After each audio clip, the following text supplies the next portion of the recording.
Қайырлы күн достар, менің арнама қош келдіңіздер. Бүгін сіздермен бірге мен Нүрия өте дәмді, жұп-жұмсақ болып шығатын, бар болғаны 15 минутта дайын болатын оладушкиларды бірге әзірлейтін боламыз. Балаларым үнемі сүйіп жақсы көріп жейді. Сіздер де осы рецептпен жасап, отбасыларыңызды қуантыңыздар. Видеоны соңына дейін қарап, менің каналыма тіркеліп, қоңырау батырмасын басып қоюды ұмытпаңыздар. Алда көптеген қолжетімді рецепттермен бөлісетін боламын. Ал ендеше бастаймыз. Алдымен ыдысымызға жұмыртқамызды салып аламыз. Үстіне қантымызды қосамыз.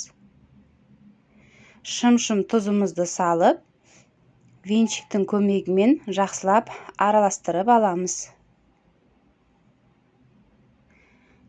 Құрамын толықтай описанияға жазып қалдырамын, сол жақтан көрсеңіздер болады. Ендігі кезекте бөлме температурасындағы айранды құйып аламыз. Тағы да араластырып аламыз. Ұнымызды міндетті түрде илеуіштен өткізіп, 2 немесе 3 бөлікке бөліп, жұмыртқалы массамызға қосып, жақсылап араластырып аламыз. Арасында ешқандай іртіктер қалып кетпеуі қажет, сондықтан толықтай араластырып алыңыздар. Ендігі кезекте жарты қасық ас содасын салып, тағы да араластырамыз. Осы массамызды 10 минутқа, 5-10 минутқа қалдырамыз. Біздің массамызда реакция жүріп, көтерілетін болады.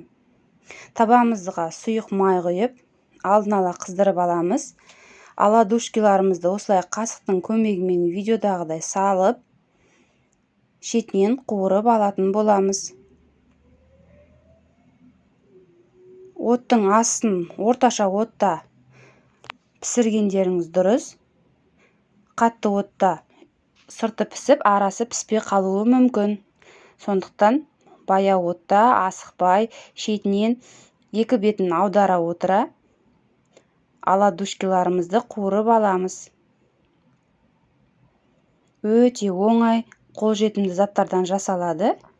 Міндетті түрде жасап көріңіздер. Әрі жылдам жасалады. Дәмі өте дәмді. Міндетті түрде мен рецептімен жасап көріңіздер. Рецепт ұнаса лайк басып, пікір қалдыруларыңызды сұраймын. Видеоны соңына дейін қарағандарыңызға рахмет. Сіздермен болған Нүрия Амангелді. Келесі видеоларда жолыққанша қош сау болыңыздар. Арнама тіркелуді ұмытпаңыздар. Ас болсын.